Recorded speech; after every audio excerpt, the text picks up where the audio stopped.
Hello students, कल हमने article शुरू किए थे।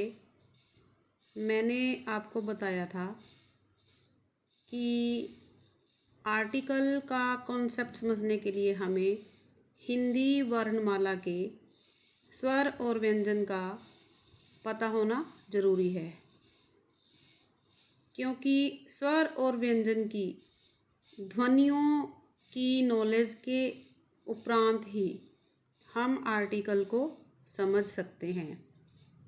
तो मेरी वो वीडियो आप सबने सुनी होगी, लेकिन जिन बच्चों ने नहीं सुनी तो इस वीडियो को सुनने से पहले उसको सुने, फिर इसको सुने, फिर तुम्हें ये आर्टिकल वाला कॉन्सेप्ट अच्छे से समझ आएगा। तो चलिए अब वापस उसी टॉपिक पे आते हैं। ए, एन, दी या द। तो देखो स्टूडेंट्स, एग्ज़ाम में तुम्हें एक सेंटेंस आएगा, उस सेंटेंस के अंदर एक ब्लैंक होगा। उस ब्लैंक में तुमने ए, एन, दी इन तीनों में से एक आर्टिकल फिल करना होगा। तो मेरी बात ध्यान से सुनो कि जिस जगह पे ये जो ब्लैंक होगा उसके आगे जो वर्ड है, तुमने उस वर्ड के स्पेलिंग ध्यान से देखने हैं, फिर उस वर्ड की प्रोनाउंसिएशन पर गौर करना है कि उसको प्रोनाउंस कैसे करते हैं। तुमने उस वर्ड की प्रोनाउंसिएशन को देखते हुए इस चीज़ पे ध्यान करना है कि उसका जो फर्स्ट लेटर है वो कौन सी साउंड दे रहा है। वो कॉन्सोनेंट की साउंड दे रहा है या वोवल की साउंड दे रहा है। कॉन्सोनेंट मतलब व्यंजन, वोवल मतलब स्वर। तो देखिए स्टूडेंट्स, अगर वो वर्ड कॉन्सोनेंट की साउंड दे रहा है तो तुमने ए का यूज़ करना है। अगर वो वर्ड वोवल की साउंड दे रहा है तब तुमने एन का यूज़ करना है। अभी मैं आपको एग्जांपल दूंगी, फिर तुम्हें अच्छे से क्लियर हो जाएगा। लेकिन उससे पहले THE को दी तब कहेंगे जब उससे आगे आने वाला जो वर्ड है वो वोवल की साउंड दे रहा हो। जैसे दी ऑनेस्ट, यहाँ एच है तो कॉन्सोनेंट, लेकिन ये साउंड दे रहा है हमें वोवल की, तो हम यहाँ दी बोलेंगे। इसी प्रकार द बॉय, द पेन, यहाँ ये बी ब और ये पी प, ये व्यंजन की साउंड दे रहे हैं, तो हम यहाँ इसे the boy, the pen pronounce करेंगे। इसी प्रकार द ईयर। तो चलिए अब पहले हम ए और एन के यूज़ देख लेते हैं, इसके बाद हम दी के यूज़ देखेंगे। तो ए का यूज़ वहाँ होगा जब कोई भी सिंगुलर नंबर हो और वो साउंड दे रहा हो कॉन्सोनेंट की। For example a dog, a banana, a laptop. देखिए डी, ड साउंड दे रहा है। ड हिंदी वर्णमाला में हम कैसे लिखते हैं, देखिए मैं तुम्हें थोड़ा बता देती हूँ। ड, ठीक है, ऐसे ही बनाना ब, क्लियर, लैपटॉप ल। तो तुमने साउंड देखनी है। अगर साउंड व्यंजन की है तो अ लगाओगे, अगर साउंड वोवल की है तब तुम एन लगाओगे। क्लियर। अब यहाँ देखो, ये जो वर्ड है यूरोपियन, ये शुरू तो ई से हो रहा है, लेकिन ई यहाँ साइलेंट है। अपनी जो प्रोनाउंसिएशन है य से शुरू हो रही है, यूरोपियन, तो यहाँ क्या लगाएंगे, ए। इसी प्रकार यूनिवर्सिटी, ए यूनिवर्सिटी टीचर, यूनिवर्सिटी टीचर, य की साउंड है, तो तो अब जो एन है, एन बिफोर वोवल्स तो यूज़ होता ही होता है, लेकिन इसके साथ साथ वोवल की साउंड से जो वर्ड शुरू होते हैं वहाँ हम एन यूज़ करते हैं। जैसे एन एग, एन ईगल। यहाँ देखिए एन आवर, यहाँ जो एच है ये साइलेंट है, तो यहाँ हम आवर आ की साउंड आ रही है तो एन लगाएंगे। An uncle, an M A, यहाँ जो एम है वो एज ए अल्फ़ाबेट तो कॉन्सोनेंट है, लेकिन वो साउंड दे रहा है की, तो एन लगाएंगे। इसी प्रकार an I A S. Clear? तो ये तो हुए अ और एन के यूसेज। चलिए अब हम दी की बात करते हैं। दी का जो कॉन्सेप्ट है वो थोड़ा बड़ा है, इसे अच्छे से सुनिए, समझिए और अपनी नोटबुक में नोट भी कीजिए। तो चलिए, the is used before a noun already mentioned. ये चीज़ बेटा मैंने तुम्हें कल भी बताई थी कि जो द है, मैंने एग्जाम्पल दिया था मेड वाला, जिस के बारे में हम पहले ही जिक्र कर चुके हैं या जिसे हम जानते हैं, वहाँ हम द का यूज़ करते हैं। जैसे देखिए, she has boat A car, the car is very expensive. यहाँ हमने कार के आगे अ लगाया। यहाँ एक बात नई हमने सुनी कि उसने एक कार खरीदी है, तो ये बात हम सुन चुके हैं ना, तो बाद में उसी कार की बात हो रही है। The car is very expensive, car बहुत कॉस्टली है। तो यहाँ हमने कार के आगे फिर क्या लगाया? द। तो यहाँ जो कार का जिक्र है वो पहले यहाँ हो चुका है, इसलिए अगले सेंटेंस में हमने द लगाया। इसी प्रकार the book that I purchased is very interesting.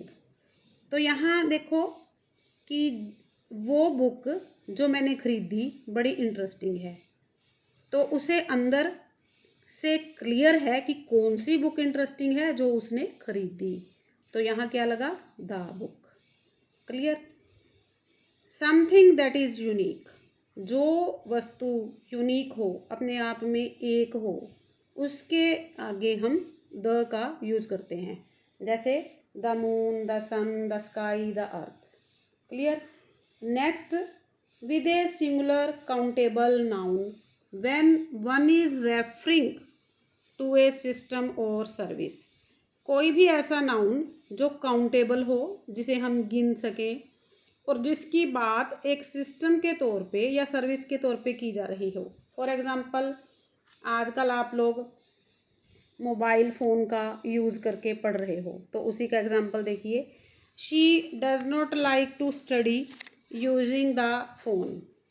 वो फ़ोन यूज़ करने वाले सिस्टम से होने वाली स्टडी को लाइक नहीं करती। तो यहाँ फ़ोन के आगे द लगा, क्योंकि यहाँ फ़ोन की बात नहीं है, महज एक सिस्टम की बात है कि स्टडी का जो माध्यम है वो फ़ोन बन गया है, मोबाइल बन गया है, तो यहाँ द लगाया।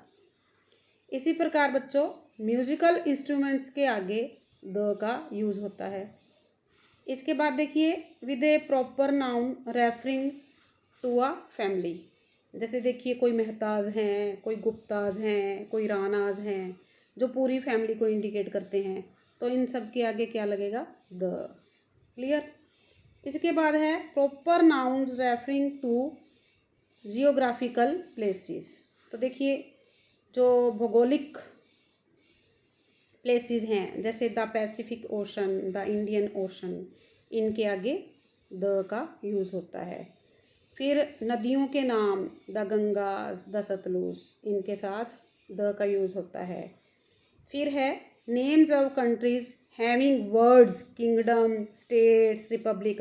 जिन जिन देशों के नाम के अंदर ये वर्ड्स आ जाते हैं, वहाँ द लगता है, जैसे the United kingdom, the United states. वैसे देश के नाम के आगे द नहीं लगता, लेकिन इस चीज़ का ध्यान रखना कि जिनमें ये वर्ड्स आ जाते हैं, किंगडम, स्टेट्स, रिपब्लिक, उन देशों के नाम के साथ द का यूज़ होता है। इसके बाद कंट्रीज हैविंग प्लूरल नाउन्स, जैसे द नीदरलैंड्स, ये जो एस लगा है ये प्लूरल बन गया ना, तो इस प्रकार यहाँ लगा द। इसके बाद नेम्स ऑफ ऑर्गेनाइजेशंस, जैसे द यूएनओ, जो संगठन होते हैं बेटा, द WHO। फिर जो बिल्डिंग्स होती हैं जानी मानी, the Taj, the Qutub Minar. इसी प्रकार न्यूज़पेपर के नाम के आगे the Hindustan times, the Punjab Kesari, इनके नाम के आगे द का यूज़ होता है। फिर जो हमारी डायरेक्शंस हैं, the south, the north, the east, the west, इनके नाम के आगे द का यूज़ होता है। इसके बाद है विद एडजेक्टिव्स, जैसे he is the rich man of the city, वो सिटी का रिच मैन है, तो उसका एडजेक्टिव रिच इसके साथ लगा द, जैसे द पुअर। इसके बाद सुपरलेटिव डिग्रीज, जैसे गुड, बेटर, बेस्ट, तो बेस्ट सुपरलेटिव डिग्री है, थर्ड डिग्री, इसके साथ द का यूज़ होता है, जैसे द बेस्ट, द मोस्ट। इसके बाद before making a comparison construction, comparative constructions, जैसे देखिए the higher you go the cooler is, जितना ऊंचा जाओगे उतना कूल हो जाएगा, तो द हायर, द कूलर, इनके आगे द लगा। Before A proper noun when it is qualified by an adjective, जैसे देखिए द इमोर्टल शेक्सपियर, वैसे नाम के आगे द कभी नहीं लगता, लेकिन शेक्सपियर के लिए हमने एडजेक्टिव लगाया इमोर्टल, तो इसके आगे लगा द। ऐसे ही द ग्रेट कालिदास, कालिदास का एडजेक्टिव हमने लगाया ग्रेट, इसके आगे लगा द। तो बेटा अब एडजेक्टिव क्या होते हैं ये थोड़ा मैं तुम्हें यहाँ क्लियर कर देती हूँ कि जो नाउन की विशेषता बताए उसे एडजेक्टिव बोलते हैं, जिसे हम हिंदी में विशेषण कहते हैं। तो इस पर भी मैं अलग से एक वीडियो बनाऊँगी, फिर उसे समझना और क्लियर हो जाएगा। Before certain expression of time, certain expression of time, जैसे the day before, the week of the next month. इसके बाद बिफोर नेचुरल टाइम्स, जैसे देखिए द मॉर्निंग, द इवनिंग, ये हमारे नेचुरल टाइम्स हैं, तो इनके आगे भी हम द का यूज़ करते हैं। क्लियर? इसके साथ कुछ एक पॉइंट्स और हैं जिसके लिए तुम्हें ध्यान देना होगा कि द का यूज़ कहाँ कहाँ नहीं होता। तो देखिए अब उनको देख लेते हैं। The is not used before proper noun as New Delhi, जैसे न्यू दिल्ली एक प्रॉपर नाउन है, लेकिन इसके आगे द का यूज़ नहीं होता, इस चीज़ को ध्यान में रखना। बिफोर नेम्स ऑफ लैंग्वेजेस, जैसे देखिए इंग्लिश एक वर्ड है, अगर हम इसका यूज़ इंग्लिश लैंग्वेज के तौर पे करेंगे तो इसके आगे द नहीं लगाएंगे, लेकिन यदि हम इंग्लिश लोगों की बात करते हैं तब हम वहाँ द लगाएंगे। जैसे the English came in our country to rule us, यहाँ मतलब ये है कि इंग्लिश लोग हमारे देश में हम पे राज करने आए थे, तो यहाँ द लगेगा। जब लोगों के लिए ऐसे वर्ड यूज़ होते हैं तब द लगेगा इंग्लिश के आगे। जैसे हिंदी वर्ड है, इसके लिए अगर हम द हिंदी, तो जो हिंदी को जानते हैं, जो लोग हिंदी समझते हैं, फिर द लगेगा। लेकिन जब हम हिंदी, संस्कृत, इंग्लिश, फ्रेंच, इन लैंग्वेजेस की बात करते हैं तो उनके आगे द का यूज़ नहीं होता। In expression for means of travel, जैसे बाय बस, बाय ट्रेन, इनके साथ द नहीं लगता।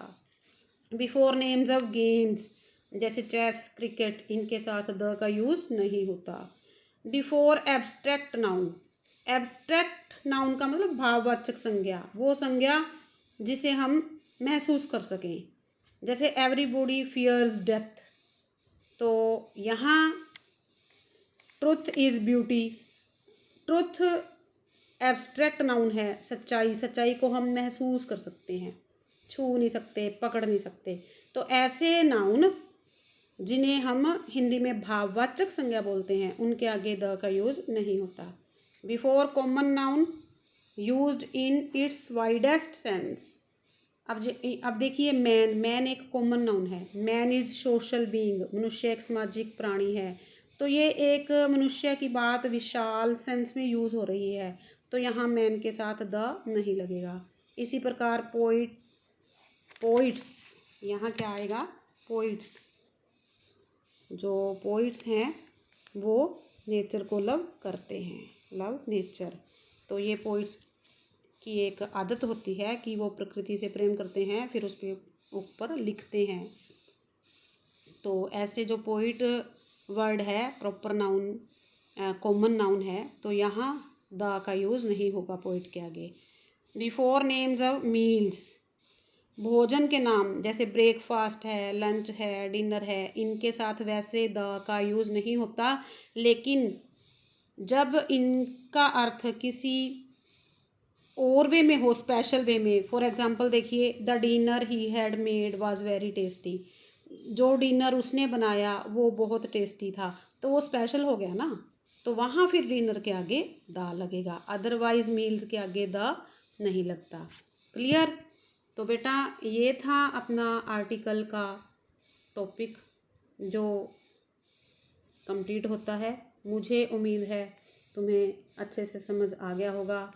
फिर भी अगर तुम्हारे कुछ डाउट्स हैं, कुछ पूछना हो, तो बेझिझक मुझे कॉल कीजिए, मेरे पर्सनल नंबर पे मुझे व्हाट्सएप कीजिए, मुझसे बात कीजिए। I will clear each and every point. Okay, stay home, be safe, but do study. Bye.